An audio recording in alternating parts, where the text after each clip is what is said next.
మిరపను ఆశించే తెల్లదోమ లక్షణాలు మరియు నివారణ. ప్రస్తుతం చూసుకున్నట్లయితే మిరపలో ఈ ఎప్పుడైతే మనకి విత్తిన అప్పటి నుంచి మనకి కాయ మనం హార్వెస్ట్ చేసే వరకు కూడా ఈ రసం పీల్చే పురుగుల యొక్క ఉధృతి అనేది ఉంటుంది.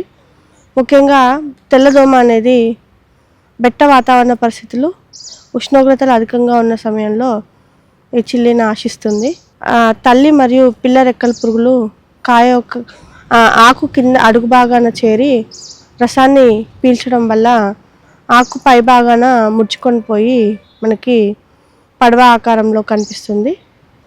అంతేకాకుండా ఈ రసాన్ని పీల్చడం వల్ల ఆకు యొక్క రంగు మనకి ఆకుపచ్చ నుంచి లేత ఆకుపచ్చగా మారిపోయి మచ్చల్లాగా కనిపిస్తూ ఉంటాయి.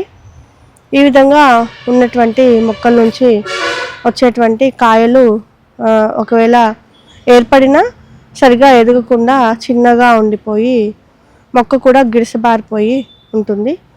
దీనికి కారణం తెల్లదోమ అనేది మన జెమినీ వైరస్కి వాహకంగా పనిచేస్తుంది. కాబట్టి దీనిని కనుక మనము నివారించుకున్నట్లయితే ఈ వైరస్ తెగుల్ని రాకుండా కాపాడుకోవచ్చు.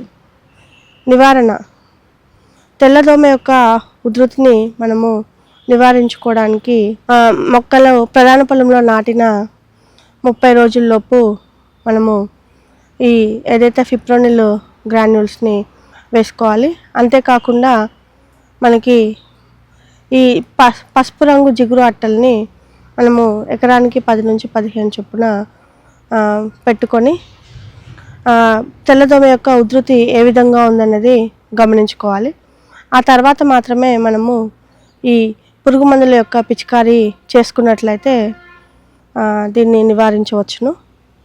అయితే వేప గింజల కషాయము 5% లేదు అంటే కనుక మన పైరిప్రాక్సిఫెన్ అనేటువంటి రసాయనిక మందుని 1.5 మిల్లీలీటర్లు, లేదంటే కనుక ఫెన్ప్రోపాథ్రిన్ ప్లస్ పైరిప్రాక్సిఫెన్ అనేటువంటి మందుని 1 మిల్లీలీటరు, లేదు అంటే కనుక ఫెన్ప్రోపాథ్రిన్ అనేటువంటి మందును 0.5 మిల్లీలీటర్లు లీటర్ నీటికి కలుపుకొని పిచికారీ చేసుకున్నట్లయితే ఈ తెల్లదోమ యొక్క ఉధృతిని మనము నివారించుకోవచ్చు.